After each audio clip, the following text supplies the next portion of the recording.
Allô? Oui, c'est moi encore. On va passer à d'autres exemples pour l'application du théorème de Gauss. Donc, on a vu dans la dernière capsule la méthode pour réaliser un problème. Donc, c'est sûr que la clé ou l'énoncé disait quoi? Pour appliquer le théorème de Gauss, c'est E.dA est égal à Q intérieur sur Epsilon0 ici. Donc, il fallait tracer une surface fermée. Le E.dA, si E est uniforme pour l'ensemble de la surface, ça peut devenir EA cos de phi ou cos de θ. Et là, il reste à jouer avec ça par la suite. Donc, on a fait le cas du fil infini, qui était ceci. Maintenant, il nous reste deux cas à voir. Non, le cas le plus simple, c'est une sphère chargée. Mais je vais le garder pour la fin. Je ne sais pas pourquoi ça me tente cette année de faire le plus facile pour la fin. Donc, ici, on va faire le plan infini et une densité de surface cycle de sigma. Dans le chapitre 5, ça ne ressemble pas d'un 5 ici, le dernier exemple qu'on a fait ensemble, je pense que je l'ai fait en capsule Zoom, si je me souviens bien. On a fait une surface, on en disait un petit dq, une surface infinie, et on avait trouvé que c'était 2 pi k sigma. Puis si on fait les simplifications, on arrive à ceci. Donc je vais juste laisser tomber vers l'absolu. Normalement, c'est un module, ça doit être en valeur absolue. Donc ici, si on applique le théorème de Gauss, on devrait revoir ou retrouver cette forme-là. OK. Donc, on y va étape par étape. Donc, qu'est-ce que disait le fameux théorème de Gauss? Le théorème de Gauss disait, bon, premièrement, il faut dessiner les lignes de champ pour le système. Donc, ici, on a une plaque infinie, donc un plan qui s'étend jusqu'à l'infini. Donc, ici, s'il est possible que les lignes de champ sortent du plus de façon perpendiculaire. Or, ici, mes lignes de champ ne peuvent jamais se croiser. Donc, s'ils ne peuvent jamais se croiser, je ne peux pas avoir des lignes de champ qui commencent à sortir puis à se mettre à courber. Si ça se met à courber, il va nécessairement rentrer ou croiser l'autre qui est juste à côté. Donc, mes lignes de champ vont toujours sortir parallèlement l'une par rapport à l'autre. Et ici, c'est soit que ça s'éloigne vers l'extérieur ou que ça pointe vers l'objet chargé si c'était négatif. Donc, ici, je vais juste dessiner deux lignes de champ. Donc, on aurait un champ électrique qui serait comme ceci, et en bas, donc c'est uniforme ici, ou symétrique, le champ électrique serait comme ceci. Donc, on a notre première partie de fait, on a tracé notre champ électrique. Deuxième partie, on doit tracer une surface fermée, et là, je n'ai pas précisé l'endroit où je voulais avoir mon champ électrique. Donc, je vais avoir ici un point P, et je vais garder encore à une certaine distance A ici. Est-ce que ça va avoir de l'importance, la distance A? Donc, pour que le E varie, il faudrait que la distance entre les lignes de champ change en cours de route. Donc, ici, j'ai beau me placer dans n'importe quel sens, que je regarde ça comme ça, de côté, je vais toujours avoir des lignes, des bâtons qui sont debout, ou dans l'autre sens, qui sont toujours uniformément répartis. Donc, je regarde ça très loin ou très proche, pour vous que la plaque reste infinie. Le champ est uniforme. Donc, la distance A n'aura pas d'importance ici. Donc, qu'est-ce qu'on devra tracer? Donc, je dois tracer une surface fermée. Et là, il y aurait deux possibilités pour la surface fermée. On pourrait tracer, là, je vais le marquer, je vais le faire ici comme ceci pour la première, un cylindre debout.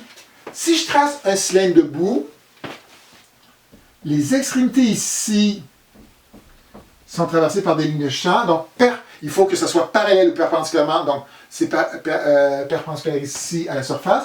Et les côtés ici, le contour, le champ électrique, il est comme ceci. Il est parallèle au contour. C'est parfait. Donc, il faut que les lignes de champ soient soit parallèles ou perpendiculaires à mes surfaces.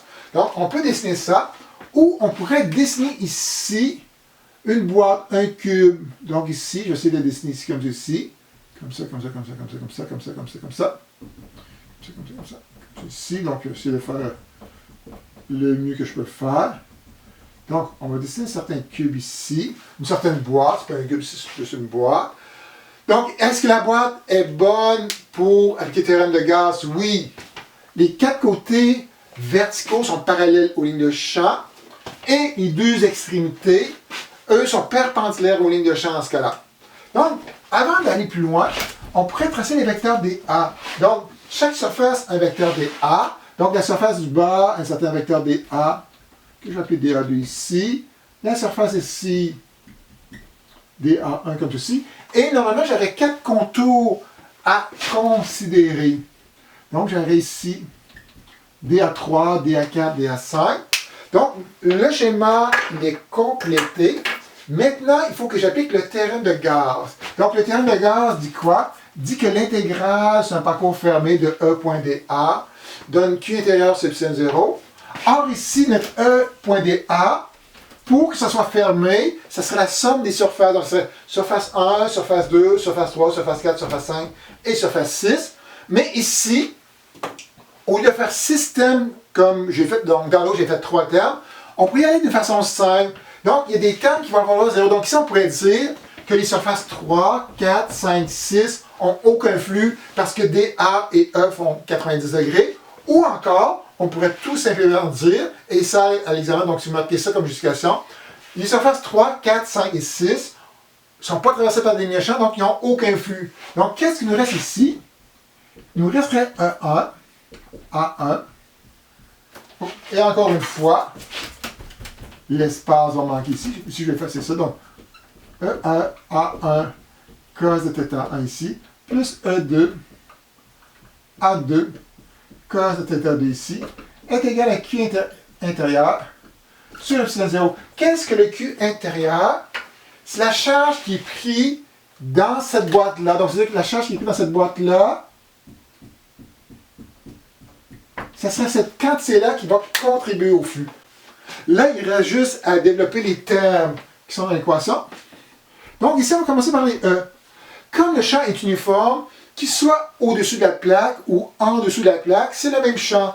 Donc, E1 en module est égal à E2 est égal à E. C'est réglé. Pour l'air du dessus, l'air du dessous, ou l'axe qui va être intercepté pour le nombre de charges, ce serait la même. Donc, A1 est égal à A2 est égal à A ici, c'est réglé. Pour les angles, DA est vers le haut, DE est vers le haut, donc c'est un cos de 0 entre les deux. DA est vers le bas, E est vers le bas, ils sont encore parallèles.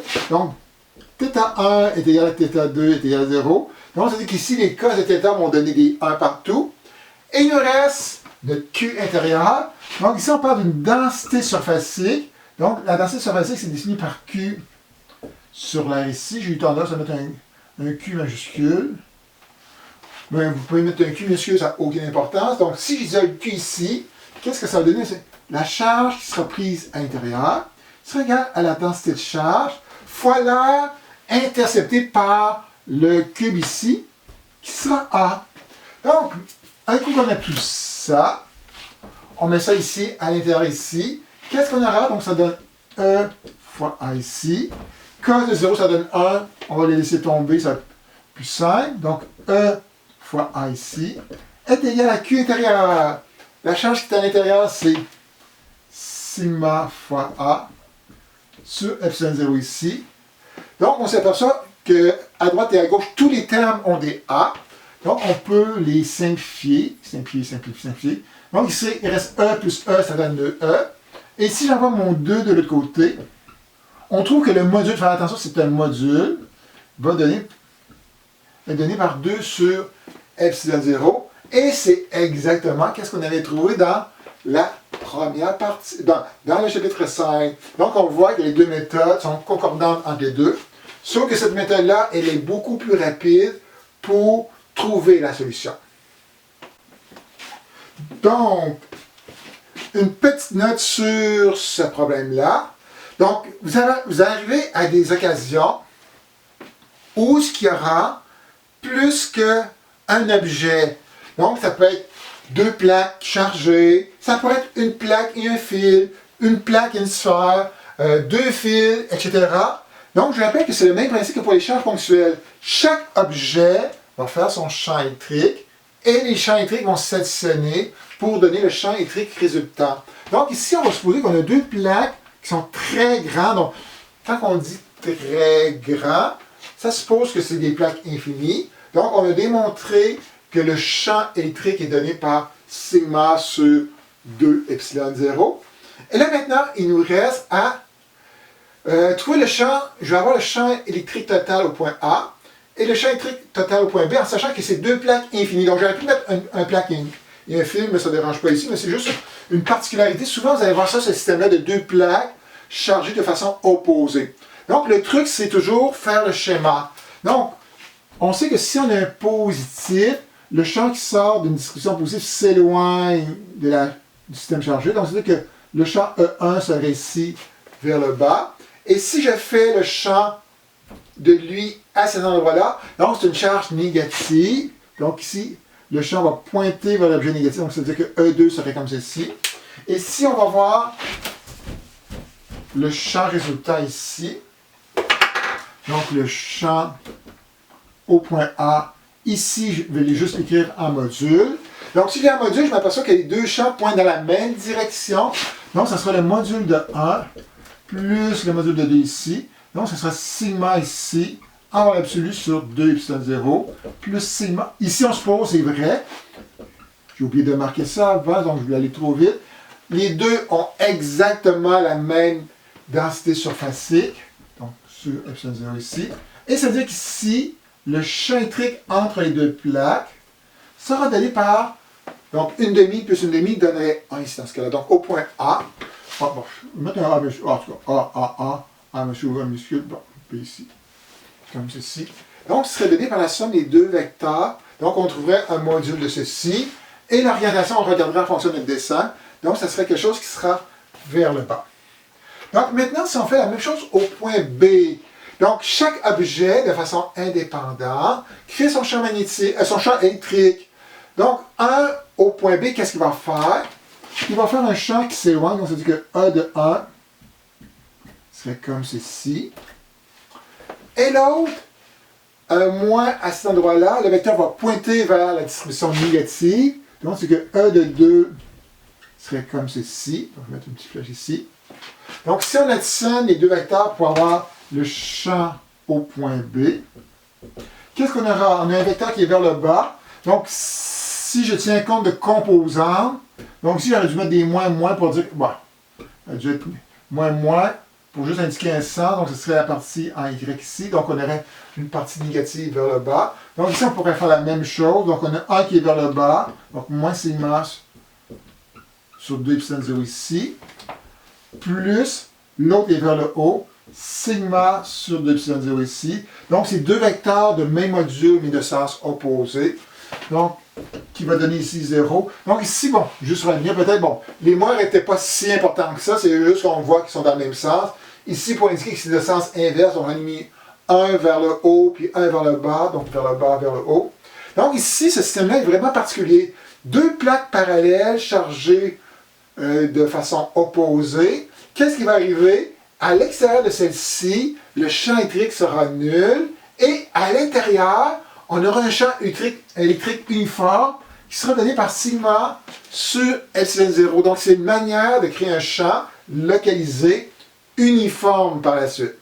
Donc, je voulais faire la sphère dans cette capsule-là, mais je pense que j'ai assez parlé pour l'instant, donc c'est juste à moi, bon, de créer une autre fin. C'est con, c'est pas faire ça qui est long, c'est la dernière minute.